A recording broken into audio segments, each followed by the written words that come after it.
हजुर नमस्कार। नमस्ते हजुर, नमस्ते। किरणजी बोल्नु भयो? हजुर हजुर हजुर। त्यो हाम्रो के हो त त्यो उनीहरूको चाहिँ हाम्रो विशेष राष्ट्रिय खेलाडीहरूको फुटबलको हजुर महिलाको? उनीहरू जित्यो अब त्यहाँ इन्डियामा। हजुर इन्डियालाई जित्यो। अब अस्ति इरानसँग चाहिँ हामी हार्यो। अब फ्रेन्डली म्याच हो खास त्यस्तो केस थियो। हजुर। अनि अब उनीहरू अब फेरि सिक्किम खेल्दैछ। यो इन्डियाको इन्डिपेन्डेन्ट डे रहेछ। हजुर हजुर।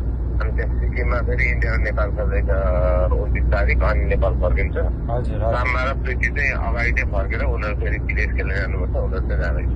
ए होइन, अनि फेरि तपाईँले त्यहाँनिर खानाको विषय उठाएछ, ट्राभलको कुरा उठाएछ, त्यहाँनिर चाहिँ म्यानेजमेन्ट भएन भन्ने कुराहरू आइराखेको छ एकदमै। तपाईँहरूले त अनि खाना पनि टाइममा नखुवाएर ट्राभल मात्र गराउनु भयो त। अनि सुत्न पनि त्यस्तै टाइम 3-4 घन्टा मात्र पाएको छ भन्ने कुरा छ। प्रोपर म्यानेजमेन्ट नै भएन भन्ने कुरा छ त। ए होइन, त्यो चाहिँ कस्तो हुन्छ भने हामीले यहाँबाट ट्राभल गराएको कुरा गरायौँ। त्यो चाहिँ इन्डियन एफएले राख्दै हो त्यहाँ। होइन कुन तपाईँले कहाँलाई ट्राभललाई जिम्मा दिनुभयो? ट्राभललाई इन्डियन एफए, इन्डियन फुटबल संघले नै त्यो म्यानेज गर्छ कि त्यहाँ। हजुर हजुर। अनि त्यस्तो म्यानेज गर्छ। अब त्यो अगाडि समस्या भएको थियो, अहिले त्यो सल्भ भइसकेको त्यहाँ सिलगढीमा शिलङमा चाहिँ। हजुर। अब उनीहरू अहिले चाहिँ यता आउने हो, के अरे यो सिक्किम आउने हो केही टिम, साबित्रा र अनि प्रीति चाहिँ नेपाल आएर। होइन एउटा कुरा तपाईँले होइन हाम्रो इन्डियाकै त्यतापट्टि ट्राभललाई दिँदै गर्दाखेरि होइन उहाँहरूले म्यानेज गर्नुहुन्छ भने तपाईँले टाइम सेड्युल त लिनुहुन्छ होला नि। हाम्रो प्लेयरहरूलाई कहाँनिर खाना खुवाउँछ, कति टाइममा कहाँनिर जान्छ, त्यो टाइमको त ब्रेकडाउन होला नि हजुर। होइन गरेको हुन्छ भन्दा पनि यसो हाम्रो खेलाडीलाई कतै पनि पठाउँदाखेरि डिटेल स्टडी त हामीसँग राख्नु पर्यो नि हजुर।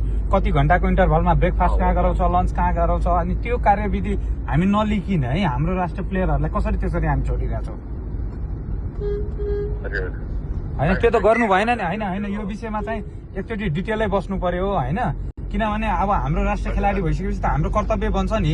उहाँहरूको खानेकुरा कहाँ हुन्छ, बस्ने कुरा कहाँ हुन्छ, A to Z तपाईँको टाइमिङ मिलिसकेपछि सबै कुरा ल ठिक छ है भनिसकेपछि बल्ल मात्र तपाईँको हामीले पठाउने हो क्या। तर यो चाहिँ तपाईँलाई केही कुरा जानकारी नै छैन भन्नुहुन्छ, उतादेखि मैले लिएकै छैन भन्नुहुन्छ, त्यो त तपाईँले त जे गर्नुपर्ने कुरा त गर्नु भएन त यो त होइन। अब यस्तै मिस्टेकले गरेर अहिले हेर्नु त तपाईँको त्यहाँ सबैतिर तपाईँको प्लेयरले पनि अभिव्यक्ति दिइराखेको छ यो भन्ने विषयमा चाहिँ। यो के पहिला चाहिँ हाम्रो यस्तो खाले टाइम सेड्युल माग्ने गरेको छ कि छैन कुनै पनि कन्ट्रीमा जाँदाखेरि? अनि किन माग्दैन? यसको टेक्निकल टिम को हो? कसले म्यानेजमेन्ट गर्ने? यो चाहिँ हाम्रो प्लेयर कहाँ बस्छ, के हुन्छ, अल कुरा लोकेट हुनुपर्छ लाग्छ कि लाग्दैन तपाईँलाई?